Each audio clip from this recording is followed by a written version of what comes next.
By the time I pulled off 6th Avenue and turned toward the quiet grid of North Tacoma, my body felt like a shell. 16 hours of tying rebar and moving steel on the Point Ruston site had hollowed me out. My shoulders still ached from the rain-soaked beams.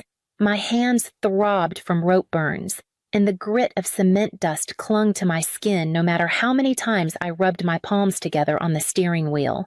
All I wanted was the same thing I'd wanted every night since I was a girl in this house, a shower hot enough to sting, food that didn't come from a drive-through bag, and the chance to close my eyes without anyone asking for more. The streets glistened with the drizzle that never quite leaves this city, and I parked in front of the craftsman house I'd painted once with my father.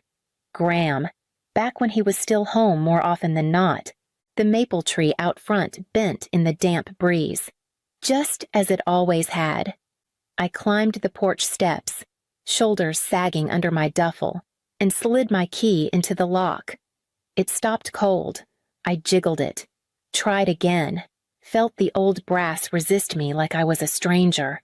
For a moment, I thought I had lost my grip from fatigue. But then the door opened, and there she was. Diane stood framed in the porch light, hair knotted up like she'd spent the day at yoga, leggings spotless, phone still glowing in her hand.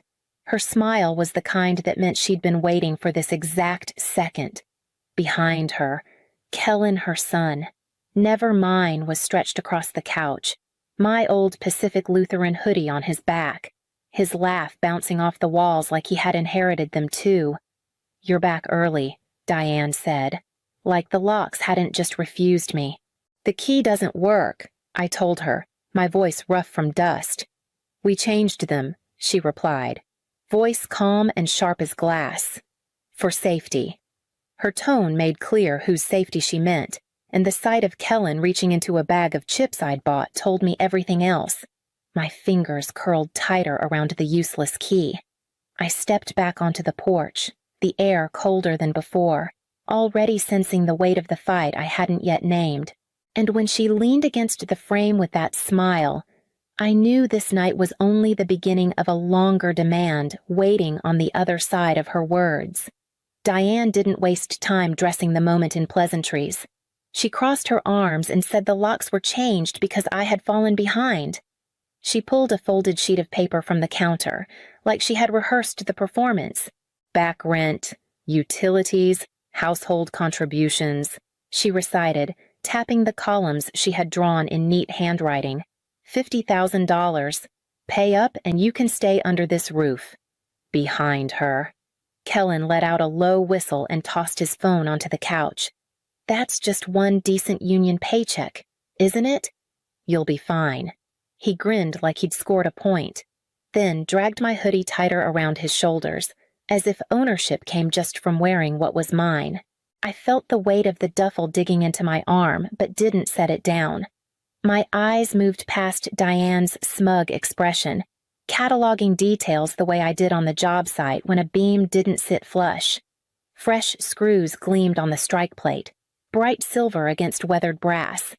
On the hall table, a locksmith's card sat half-covered by a scented candle. The evidence of their coordination was all in plain sight, waiting for me to notice. "Did Dad approve this?" I asked finally. My voice stayed steady, though the words were jagged in my throat. Diane's smirk didn't falter. "He's consulting overseas. While he's gone, this is my house, my rules."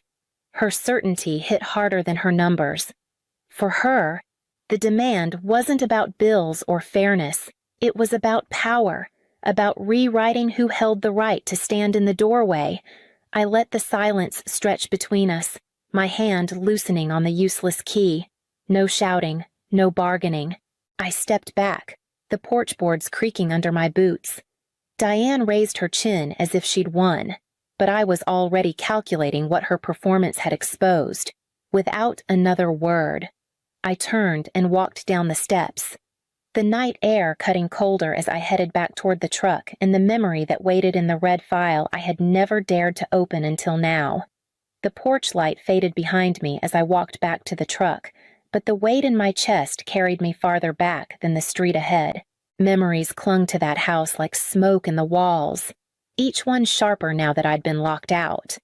After my mother's funeral, Dad remarried quicker than I understood. Diane came through the doorway with boxes that smelled like department stores, setting them down on top of the cinnamon candles my mom had always lit on winter nights. Within weeks, the photographs of my mother were taken down, replaced with glossy prints of bridges and skylines that meant nothing to anyone who lived there. The scent of cinnamon disappeared, replaced with lavender sprays and a refrigerator shelf stocked with Kellen's energy drinks. Dad thought he was giving me stability when he left for contracts overseas, but the house never stayed steady. Every time a faucet dripped or the furnace rattled, it was me crawling under sinks or tightening bolts. I learned to carry that house on my shoulders the way I carried rebar, silently, hoping someone would notice. No one ever did. On my 21st birthday, Dad had flown back briefly between jobs. He took me to a notary's office in the Stadium District, the kind of place that smelled like old paper and ink. He handed me documents without much explanation, only saying it was for security. I signed where he pointed, half aware, wondering why my birthday gift came with so much formality. When I asked what it meant, he told me to keep the file safe, maybe forever unused. Think of it as a map, he said, one you may never have to unfold. I had tucked that red file away in the lockbox in my truck, unopened, trusting his word. Now, standing in the cold street after Diane's demand, I knew exactly where that map was waiting. I refused to stand on the porch like a beggar waiting for permission to cross a threshold that had once been mine. The truck engine carried me away from the house, down the wet curve of Ruston Way, where the smell of salt water mixed with diesel. At the construction site, the skeletal frame of steel beams loomed against the night sky, tarps snapping in the wind like restless sails. I pulled my duffel from the cab, spread it on a plywood platform beneath the scaffolding, and wrapped a neon safety vest across my chest for warmth. It wasn't comfort, but it was mine, and no one could change the locks on concrete still waiting to set. The night pressed heavy. I lay flat, listening to the rain patter through gaps in the tarp, watching the cranes sway above me like shadows of giants. Every ache in my body reminded me of the day, but it was the silence that hollowed deeper.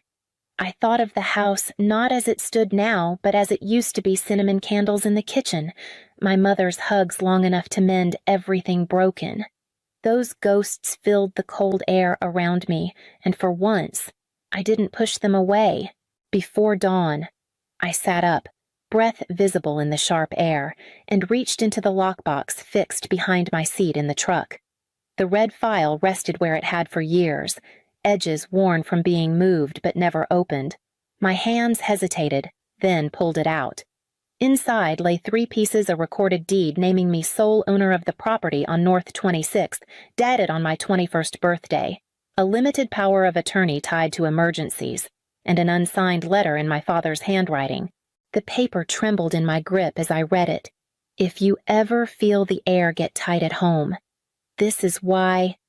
The words settled over me heavier than the scaffolding above.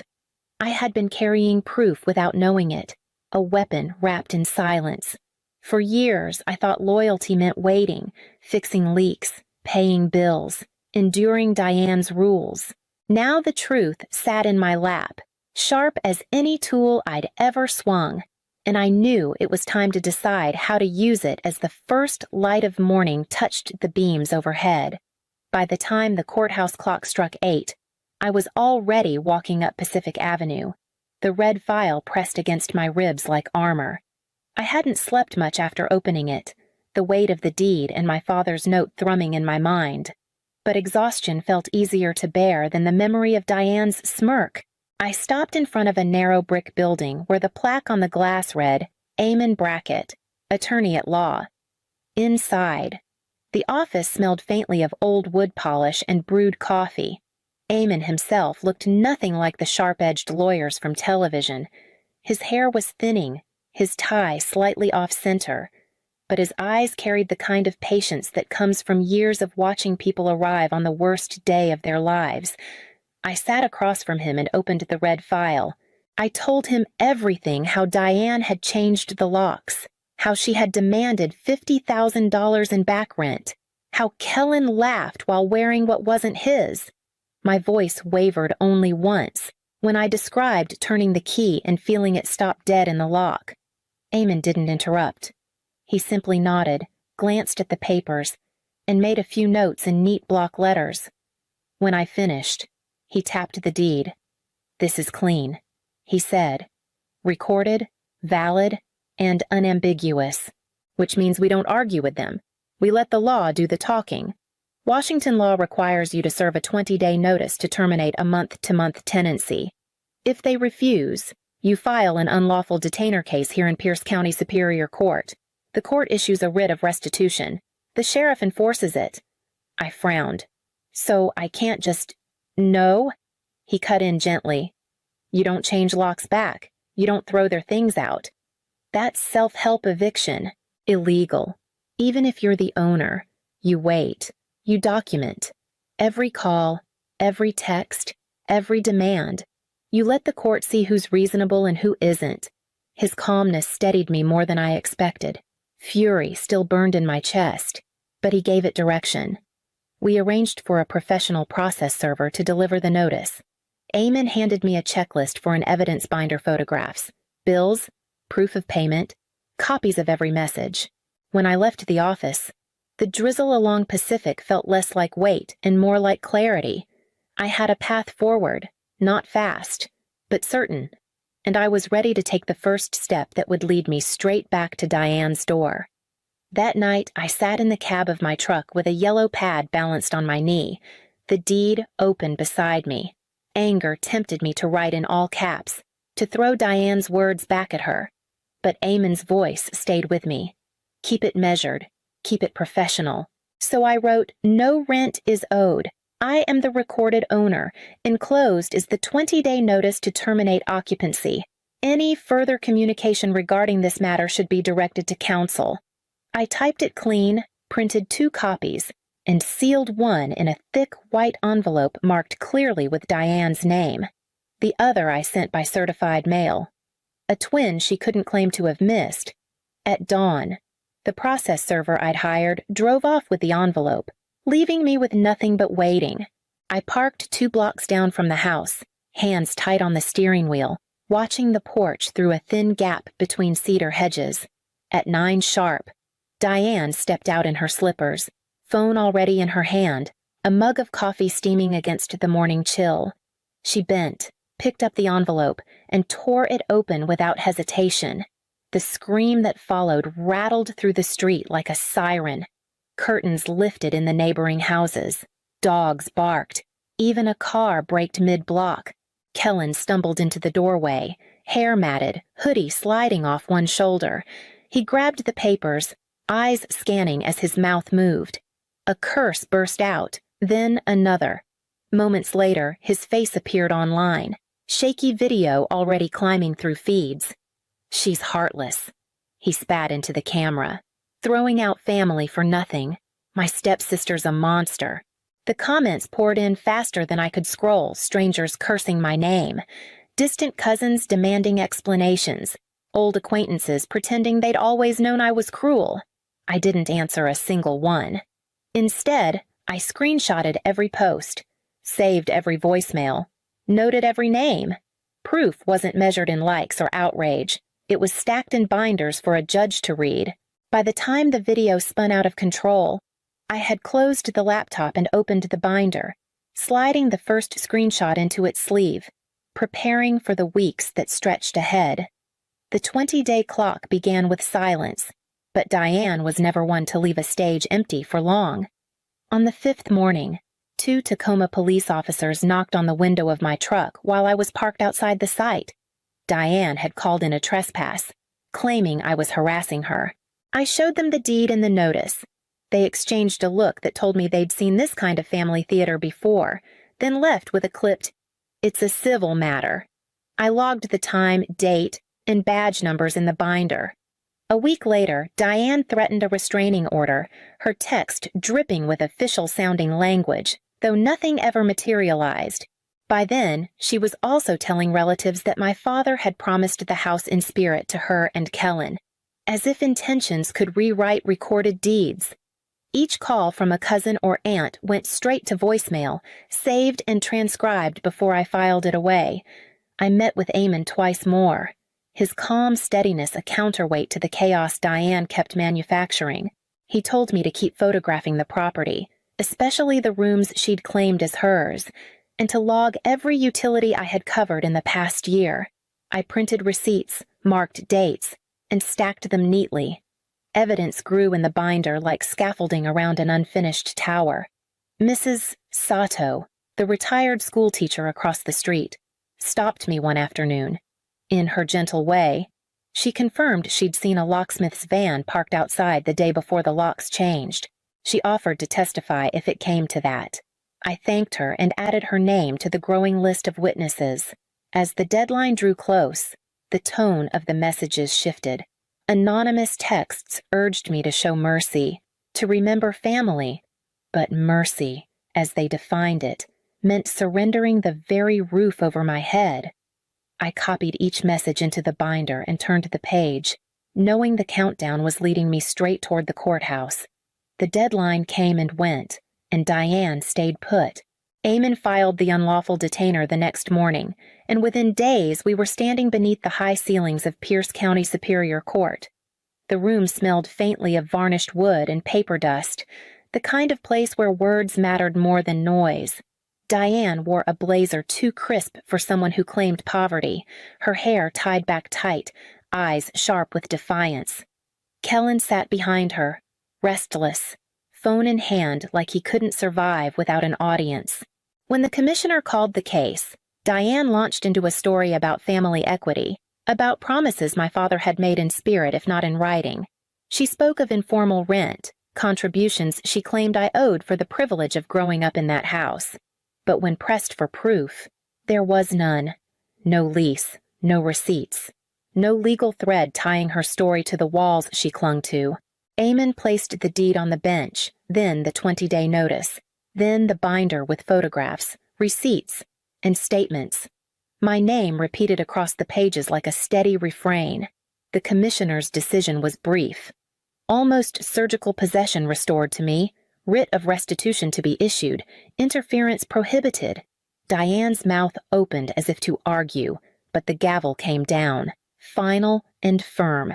Outside, the cold air carried Kellen's voice as he ranted into his phone camera, calling me heartless, a traitor to family.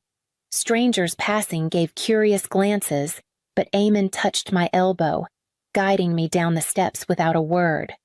The order was in hand, the date set, and for the first time in weeks, the ground beneath me felt solid as we walked toward the parking lot where everything would soon change again, the morning of the writ.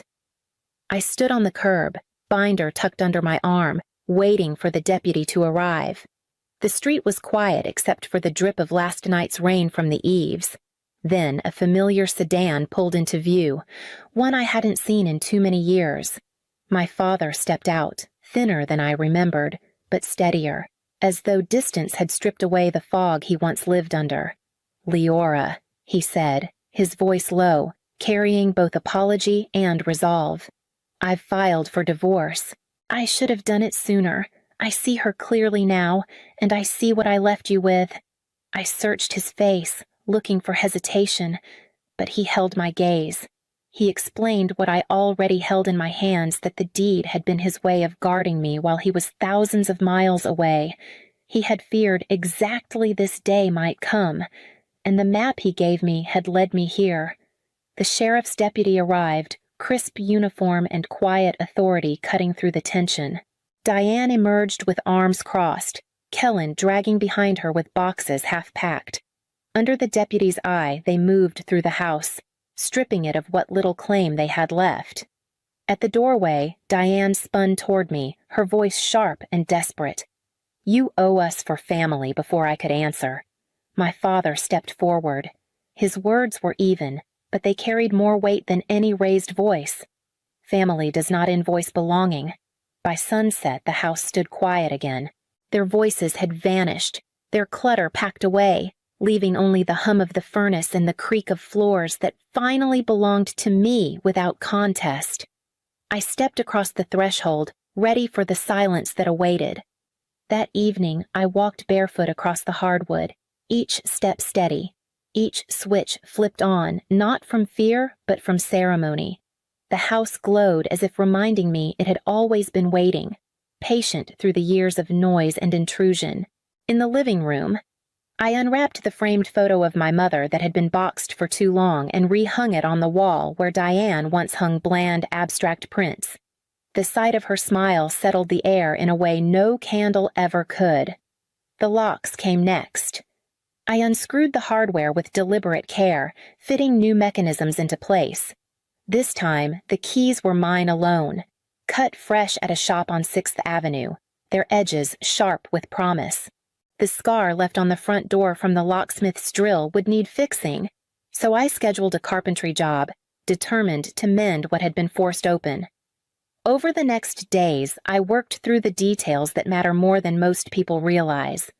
Over coffee along Ruston Way, I made lists, boundaries, maintenance, choices. I forwarded certified copies of the court order to the utilities, closed unauthorized accounts Diane had opened in my name, and sat down to draft a final letter through Eamon's office, a line drawn in ink to end any further contact. By the time I locked the front door with my own key, the house no longer felt like a battlefield. It felt like a beginning, a place I could rebuild on my terms. The walls carried my history, but the silence belonged to me. And as I stood in the doorway, I knew the story I carried forward was finally my own.